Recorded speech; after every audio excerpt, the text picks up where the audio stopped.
रसिको, तुलसी रामायणाच्या गेल्या भागात आपण पाहिलं की श्रीरामादिक भावंड दिसामासानी वाढू लागली. सर्व विद्यांमध्ये आणि कलांमध्ये ती प्रवीण झाली आणि आपल्या वडिलांसमवेत महाराज दशरथांसमवेत राजसभेमध्ये येऊन बसूही लागली. मारीच आणि सुबाहू हे दोन महाभयंकर राक्षस महर्षी विश्वामित्रांना फार त्रास देत होते. त्यांच्या रक्षणासाठी राम लक्ष्मणांना घेऊन यावं असं विश्वामित्रांच्या मनाने घेतलं. ते अयोध्येला आले आणि त्यांनी दशरथाकडे यज्ञ रक्षणासाठी श्रीराम आणि लक्ष्मण यांची मागणी केली. महाराज दशरथांना प्रथम या कोवळ्या पोरांना बाहेर पाठवायची भीती वाटली, पण विश्वामित्रांनी त्यांचं हर प्रकारे समाधान केलं आणि मग प्रथम पराक्रमासाठी राम आणि लक्ष्मण अयोध्येच्या बाहेर पडली. त्यांनी ताडका राक्षसीचा वध केला. मारीच आणि सुबाहूलाही यमसदनाला पाठवून दिलं. त्यावेळेला विश्वामित्रांच्या आश्रमातले मुनिजन एक धनुर्मुख पाहण्यासाठी म्हणून मिथिलेकडे निघालेले होते. त्यांच्या विनंतीवरून राम लक्ष्मण मिथिलेकडे निघाले. जाता जाता त्यांनी अहल्येचा उद्धार केला आणि ते पुढे निघालेत. आणि आता पुढे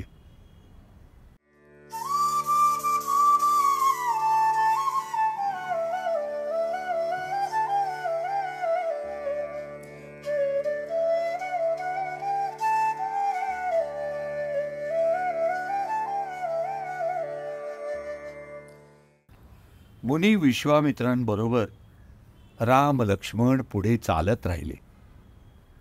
जगाला पावन करणाऱ्या गंगेपाशी येऊन पोचले. स्वर नदी गंगा भूतलावर कशी आली ती कथा गाधीज मुनींनी कुमारांना सांगितली. मग श्रीरामचंद्रांनी ऋषींसह गंगा स्नान केलं. ब्राह्मणांना नाना प्रकारची दानं मिळाली. ऋषीजनांच्या मेळाव्यासह श्रीराम पुढे निघाले. लवकरच विदेह नगरीजवळ येऊन पोचले. त्या नगरीचं सौंदर्य पाहून राम लक्ष्मणाला मोठा आनंद झाला. विहिरी, आड, नद्या, तलाव कितीतरी त्यांच्या दृष्टीला पडले. त्यातील पाणी अमृतासारखं होतं. त्यांच्या पायऱ्या रत्नांनी भूषवलेल्या होत्या. बेभान झालेली भुंगे मंजुळ गुंजारव करीत होते. नाना रंगाचे पक्षी मधुर कलरव करत होते. रंगारंगाची फुले चौकडे उमललेली होती. मंद सुगंधित शीतल वारा सगळ्यांना सुखवीत होता. पुष्पवाटिका, उपवने, वने ठाई ठाई होती. त्यातून विपुल पक्षीगण निवास करत होता.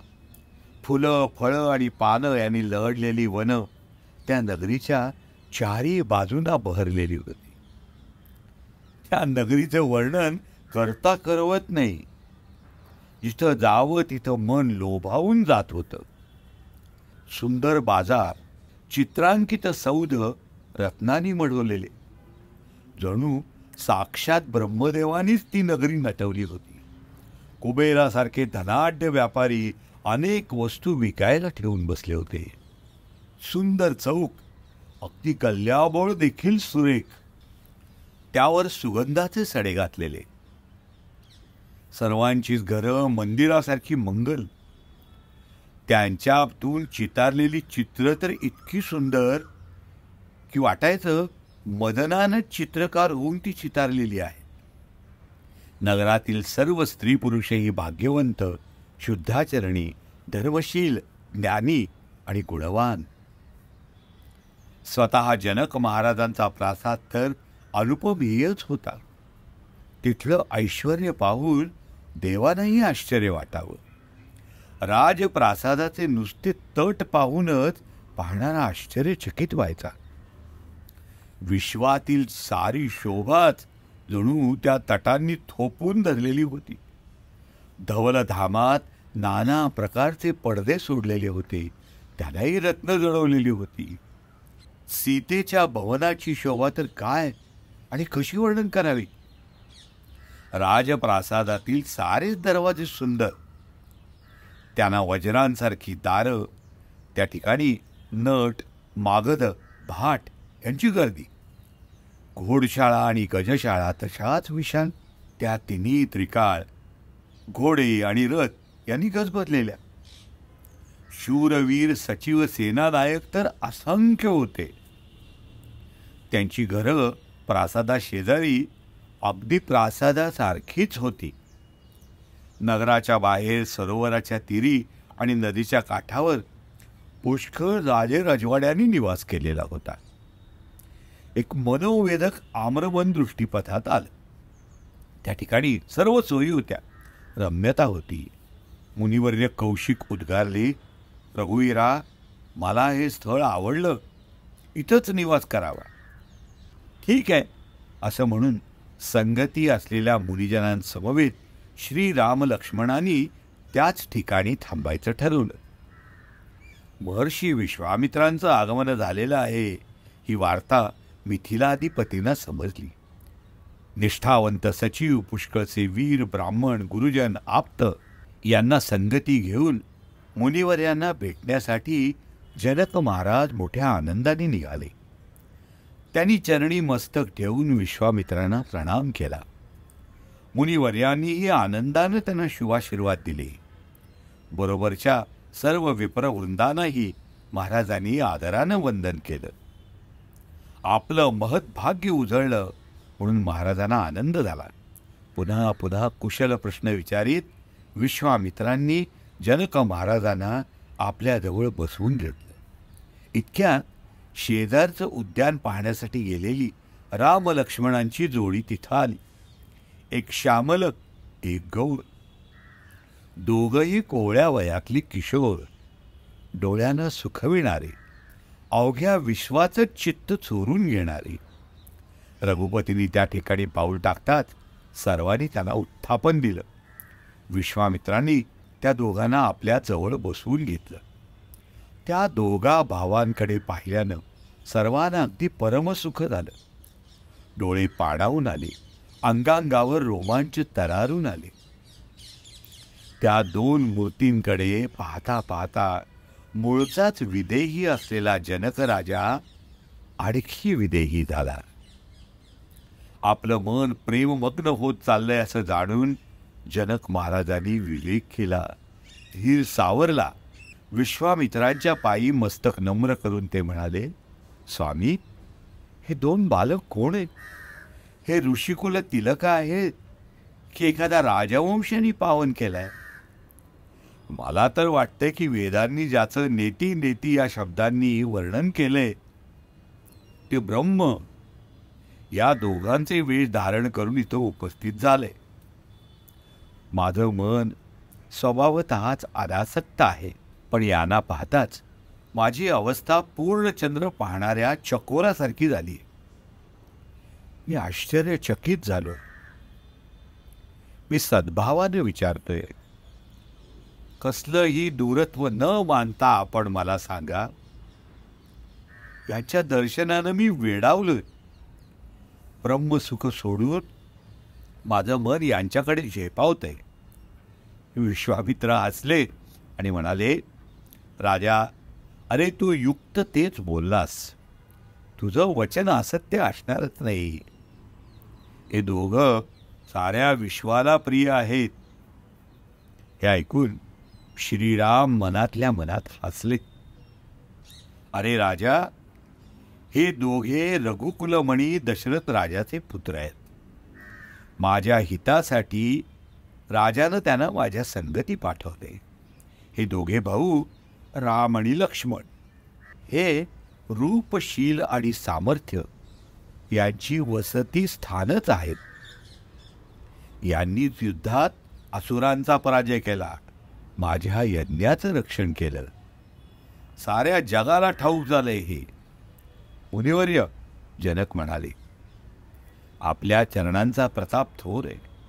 हे श्याम गौर बंधू, आनंदाचेही आनंद विषय आनंदालाही ते आनंद देते. यांची परस्पर पावन प्रीती पाहून काय वाटलं ते शब्दातीत आहे.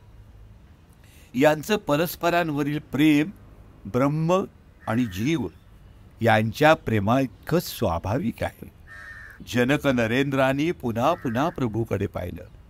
त्यांच्या उरी उत्साहाला उधाण येत होतं. शरीरावर रोमांच उठत होते. शेवटी त्यांनी मुनींची प्रशंसा केली, चरणी मस्तक ठेवलं आणि त्यांना घेऊनच जनक महाराज नगरीकडे गेले. सर्व काळी सुखप्रदच असेल अशा एका भवनात जनक महाराजांनी त्यांना राहण्याची व्यवस्था केली. अतिथींची पूजा केली, अनेक प्रकारे सेवा केली आणि मग त्यांचा निरोप घेऊन ते राजप्रासादाकडे गेले. श्रीरामाने ऋषीजनांसमवेत भोजन आटोपलं, थोडी विश्रांती घेतली. आपल्या बंधूंसह ते बसले असताना दिवस एक प्रहर राहिलेला होता. एकाएकी लक्ष्मणाच्या मनात एक इच्छा बळावली. त्याला वाटलं, आपण एकवार सारी जनकपुरी पाहून यावं.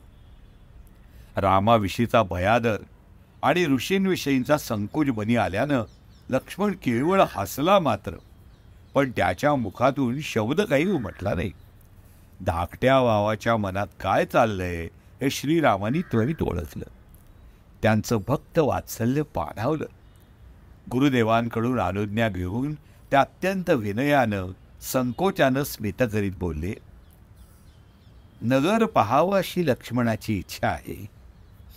गुरुदेवांच्या भयानं आणि संकोचानं तो ते उघड करत नाही. आपली अनुमती असेल तर थोड्या वेळात त्याला नगर दाखवून आणावं म्हणतो. विश्वामित्र प्रेमळ स्वरात म्हणाले, रामा, तू नीतिनियमांचं पालन करीत नाहीस असं कोण म्हणेल? तू धर्माच्या मर्यादा मानणारा आहेस. प्रेमविवश होऊन सेवकांना सुख देणारा आहे. तुम्ही दोघंही बंधू सुखनिधान आहात. जा, सारं नगर पाहून या. आपल्या सुंदर मुद्रांच्या दर्शनानं साऱ्या नागरिकांचे डोळे धन्य करा. दोन्ही भावंडांनी श्री गुरुचरणांना वंदन केलं. ते जननेत्राल्हादक बंधू निघाले. त्यांच्या लावण्याची शोभा पाहून नगरातल्या मुलांचे वृंदच्या वृंद त्यांच्या पाठोपाठ चालू लागले. त्याचे डोळे आणि मने त्या बंधुद्वयावर लुब्ध झाली होती. दोघंही पितांबर नेसलेले होते. दोघांच्याही कटीना भाते होते. दोघांनी हाती सुंदर धनुष्य आणि बाण धारण केले होते. दोघांनीही आपापल्या अंगाला शोभेल इतकी चंदनाची ओटी लावलेली होती. ती श्यामल गौर जोडी मोठी चेतो हर दिसत होती. सिंहासारखी पुष्ट स्कंद, विशाल भुजा आणि छातीवर सुंदर नागमण्यांच्या माळा, सोनकमळासारखे डोळे. दोघांचेही मुखचंद्र त्रिताप मोचक. कानातल्या कुंडलांची प्रभा जणू शरीरावर झळाळत होती. मुखमंडळ चित्ताला चोरून देणारी होती. मुखमंडळ सुरेख आणि भोया मात्र कमानदार. भाळावरचे तिलक इतके सुंदर की जणू शोभेनं उठवलेल्या मुद्राच. मस्तकी सुंदर चौकोनी टोप्या, काळे कुरळे केस, नखशिकांत सुंदर अशा त्या भावंडांची दर्शनं सर्वांगानी मोठी सुरेख होती.